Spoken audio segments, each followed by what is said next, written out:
Definitely doing that. Hammer, you feel at home? Oh yeah, definitely.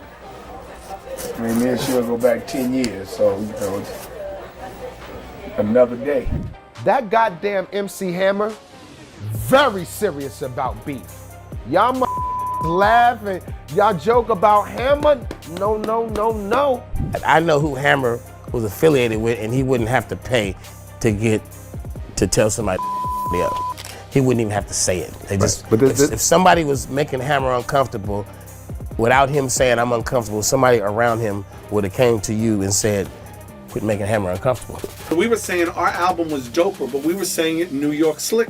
We had some slick talk coming out our mouth. Right. Hammer thought we were talking about us his mom. I'm not good. I've gone through 25 years of therapy 3 days a week. I am not good. I wish I could be good. But when somebody tries to you over a rap lyric. When people think of Suge Knight, they often see him as one of the most dangerous men alive thanks to all the wild stories about his antics, but even a guy like Suge has his limits, and one person he wouldn't mess with is none other than MC Hammer. Now some people might be wondering, why would a guy known for flashy pants and cheesy dance moves intimidate someone like Suge Knight? Well, here's the thing. Hammer was no joke, and anyone who's crossed him will tell you that firsthand. But Mike says that he can control it and that they shouldn't worry because the only thing that will happen is they'll just break our legs. But we'll still be able to do TV from the waist up. MC Hammer was there.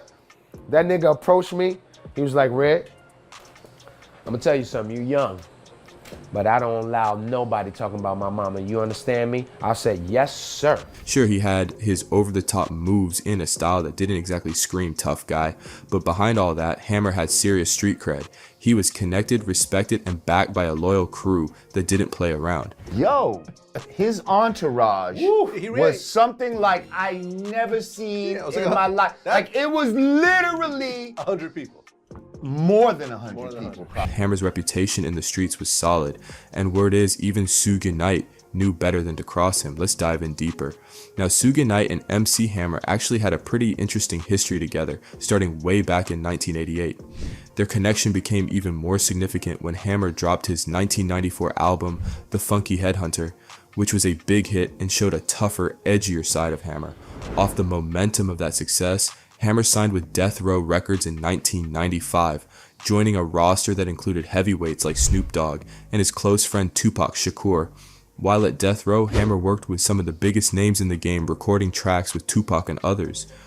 One standout collaboration was Too Late Playa, featuring Big Daddy Kane and Danny Boy. If you look back, there are glimpses of Hammer and Suge hanging out together, but what people noticed most was how nervous Suge always seemed when he was in the same room as MC Hammer. Definitely doing that. Hammer, you feel at home? Oh yeah, definitely. I mean, me and she'll go back 10 years, so, you know, it's another day. And it wasn't just Suge who felt that way. During Hammer's peak era, he had more than a few people underestimating him and learning the hard way that he wasn't someone to play with. At the time, MC Hammer was everywhere, on your TV in music videos, commercials, movies, and even cartoons. His album success propelled him into hip-hop superstardom, and he was living the high life with the spotlight all on him. To the outside world, it looked like nothing could go wrong, like his path was completely smooth, but fame has a way of bringing its own set of challenges. While Hammer was loved by millions, he also faced a ton of criticism. The media, fans, and even his fellow artists had a lot to say about him. Are you a rapper or not?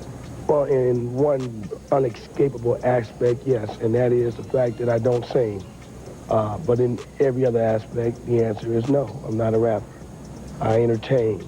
I say that in not meaning any disrespect to other rappers or other rap artists. Some people in the industry just didn't know what to make of MC Hammer. To them, he didn't seem like the typical hip-hop artist. With his clean-cut image, carefully choreographed dance routines, and those famous parachute pants, he seemed like an easy target.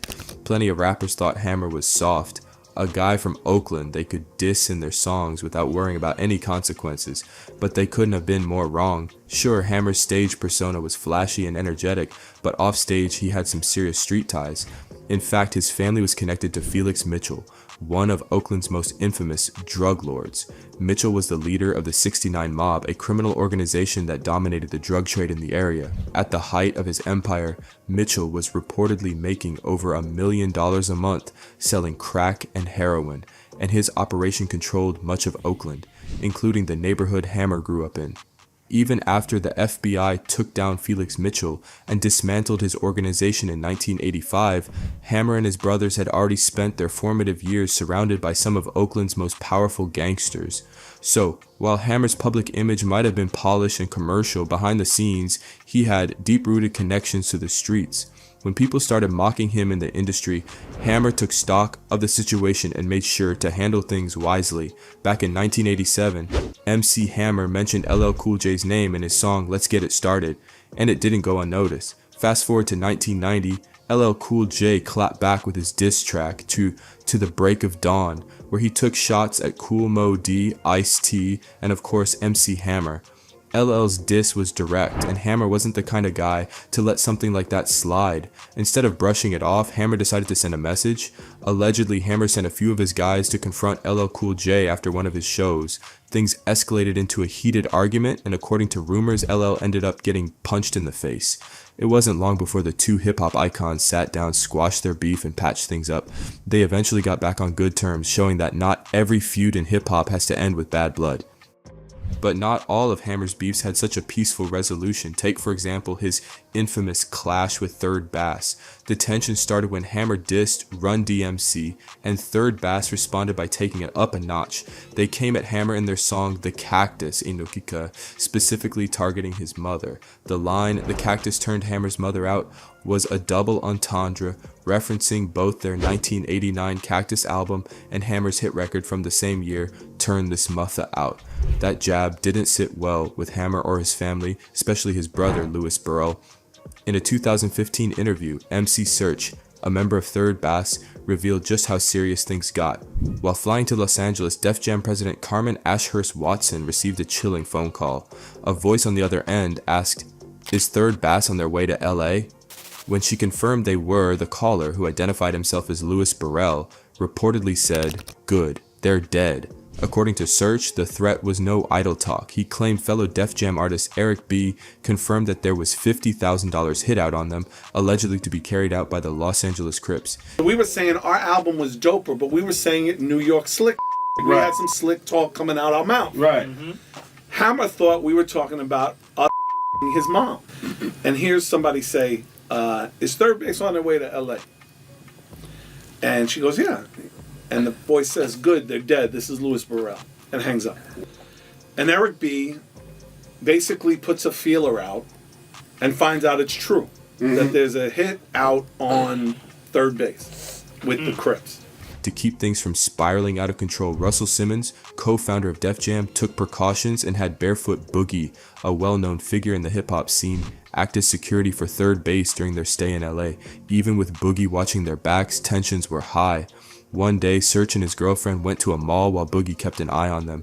Things seemed fine until a group of Crips showed up while Search was signing autographs for fans. The gang members started pressing him, but Boogie managed to step in and defuse the situation before it got ugly. And I look up and I'm signing autographs, and as they get closer, the dude over here, he pulls the rag up. Dude over here, he pulls the rag up. And as they come up to me, Pookie whistles. Everything stops. He throws up some signs. It's one dude right in front of me who's got his hand on his ratchet, pulls down his mask, and he goes, yo, man, I love that record, but I was finna smoke you right now, homie. Instead of taking this as a warning to lay low, Search decided to keep the feud alive. The very next day, while on a live radio show, he called MC Hammer a B and accused him of hiding behind his goons. That reckless comment didn't go unnoticed. The radio station received a phone call from someone claiming to be a member of the Rollin' 60s Crips, warning Search, "We're gonna you." I said, man, if you feel like we dissed your matriarchal, that's okay, but you know what you did. You know what's going on in these streets. Why don't you man up and see me face to face so we can figure this out? Stop being a live. Greg Mack, who's this? Rollin' 60 Crip, N-word, we finna boop, out. Understandably shaken, Third Bass bolted from the station, jumped into their car, and headed back to their hotel. But as they drove, a car full of Crips began tailing them, making it clear they weren't playing games. The Crips even pointed guns at them, sending a very real message that they meant business. Somehow, Search and his crew made it back to their hotel unharmed, but the incident left them terrified. For the remainder of their press tour in Los Angeles, Third Bass wore disguises and avoided public appearances as much as possible. As soon as they wrapped up their promo duties, they got out of the city. Even years later, Search admitted the experience left lasting scars. In a 2018 interview with Vlad TV, he shared, "I've been through 25 years of therapy 3 days a week. I'm not good. I wish I could be good. But when somebody tries to kill you over a rap lyric, it's hard to explain what that does to you." I've gone through 25 years of therapy 3 days a week. I am not good. I wish I could be good. But when somebody tries to you over a rap lyric? The whole situation sparked rumors that MC Hammer might have been affiliated with the Crips. After all, the threat had supposedly come from Crip members and the hit was allegedly backed by Hammer's brother. But despite the speculation, Hammer never claimed any gang ties in his life. In fact, there's even a story about Hammer putting a Crip in his place. Benito, one of Hammer's vocalists, shared an incident from back in the day. After an event in Los Angeles, Hammer and his crew were packing into their vans to head back to the hotel when they noticed a familiar face rolling up, Michael Concepcion. Now, Michael isn't just any guy, he's one of the original founders of the Crips, a major figure in gang circles. He's been in a wheelchair since 1977 after a gang-related shooting left him paralyzed. Though Michael still carried a lot of weight in the streets and he rolled up on Hammer with a crew of Crips in tow. Michael told Hammer they needed to talk. Basically, he offered Hammer protection while he was in LA, warning him that anything could happen in the city. It's this dude in his wheelchair and about 4 or 5 dudes with him, hanging out. I know they Crips because my cousins are all Crips in LA. So I'm like, there's some gangbangers. What they doing out here? He's like, hey, I want to holler at you for a minute, Hammer. Hammer was taken aback by the whole thing and asked why he'd need protection when he had his own squad of bodyguards, 12 of them in fact, and these guys weren't your average security detail. Some of them were straight up so Hammer wasn't feeling like he needed Michael's help. Michael didn't seem to like Hammer's response and kept pushing, saying Hammer should watch his back. I was like, protection for what? See, man, I got 12 bodyguards out there, and 4 or 5 of them straight killers. You know what I'm saying? So what you talking about? You know what I'm saying? I don't need no protection. You need to holler at me, man. If you don't, something could happen to you, whatever. He said, what you trying to say? He said, you need to go ahead and, take care of that and everything will be cool. He said, nigga, you trying to start strangle on me, nigga? That's when things got heated. Hammer's bodyguards were ready to handle the situation right then and there, but Hammer held them back. Instead, he made it clear to Michael that one phone call from him could shut the whole thing down. Hammer wasn't bluffing either. The next morning, Michael actually came back to apologize, showing just how much respect Hammer commanded. And Hammer, our people looking like, yeah, I'm waiting for you to move. Hammer, hey, what's up? He said, hey, man, it's like this. I'll make one phone call, and all this will go away. Hammer said, what's up, man? He said, man, I apologize for the thing. I didn't know, the people you knew and whatever, this and that. And I apologize for what I did, brother. It's all good. We cool. We good. And Hammer's like, yeah, it's all right. But this wasn't the only time Hammer had to confront big names in the industry. In 1991, Ice Cube dropped a video for his single True to the Game, and it stirred up some serious drama. In the video, there's a scene showing a hardcore rapper who suddenly switches into a flashy red sequined outfit, symbolizing a sellout crossing into pop culture. It didn't take long for people to connect the dots. Ice Cube was taking a shot at MC Hammer. Hammer wasn't about to let it slide. One day, while Hammer was chilling in his hotel room, someone on the phone mentioned seeing Ice Cube at Roscoe's Chicken and Waffles in Hollywood. Without hesitation, Hammer and his entourage jumped into their cars and sped over to confront him. They caught Ice Cube just as he was leaving, and Hammer allegedly told him, in no uncertain terms, to never pull a stunt like that again. Ice Cube, realizing the situation he was in, reportedly responded, "No sir, that won't happen again." And Ice Cube wasn't the only one to feel Hammer's wrath. In 1992, Redman included an intro track on his album What?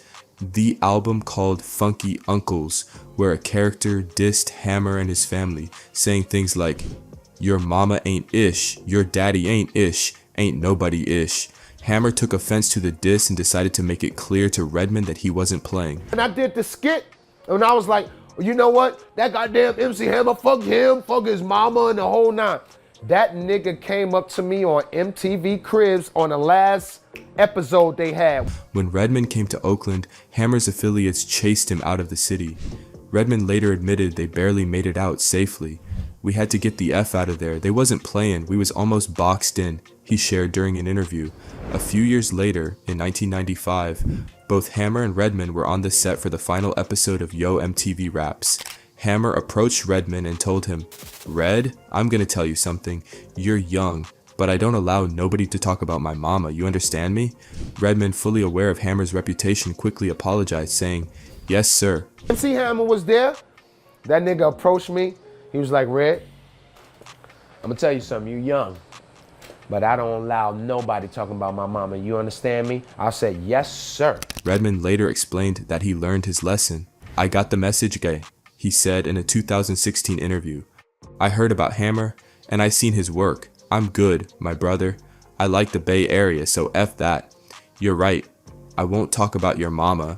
Even industry legends like Too Short had nothing but respect for Hammer. In a 2018 interview, Too Short recalled Hammer's influence, saying, "Hammer was a big dog. He got respect in the streets. He came from a respected crew. They handled business, him and his brother Lewis and the crew."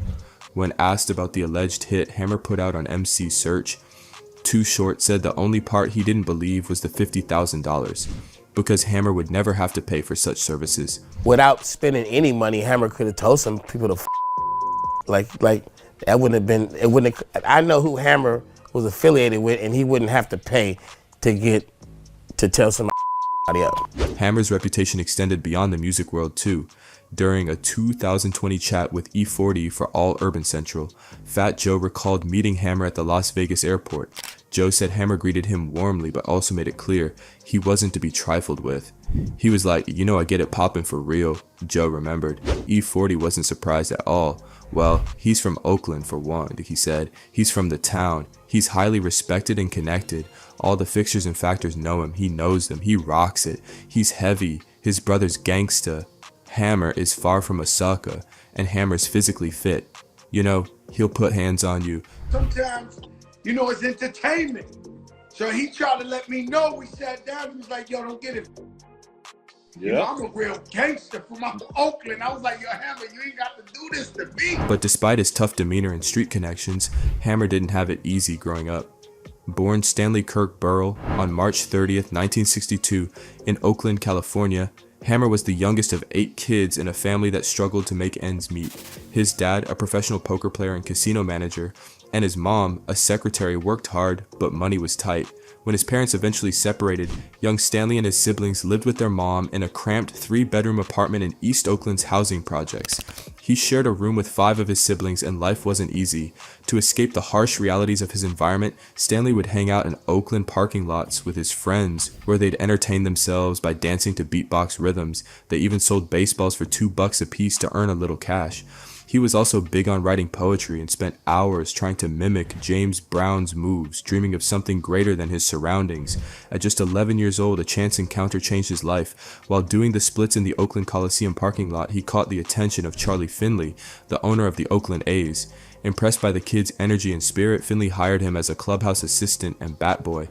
Actually, the real bat boy was Hammer's brother, Lewis Burrell Jr., but Stanley worked alongside him, taking phone calls and giving Finley live play-by-play commentary during the games. It was during his years with the A's that Stanley earned the nickname Hammer. The players said he resembled baseball legend Hammerin' Hank Aaron, and the name stuck. It was also around this time that he developed a love for performing, earning the title Master of Ceremonies, or MC, at the clubs he'd visit while traveling with the team. After graduating from McClymonds High School in 1980, Hammer pursued communications classes and chased his dream of becoming a professional baseball player. Unfortunately, that dream ended when he failed to make the cut at a San Francisco Giants tryout. Crush. Hammer faced a tough decision. Growing up in East Oakland, he'd seen many friends turn to the streets, selling drugs for fast cash. For a brief moment, he considered joining them, but deep down he knew he was destined for something bigger.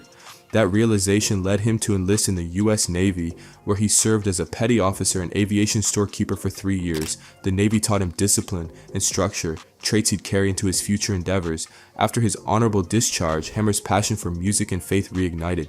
He even started a Christian rap group called the Holy Ghost Boys with singer John Gibson and gospel artist Tremaine Hawkins.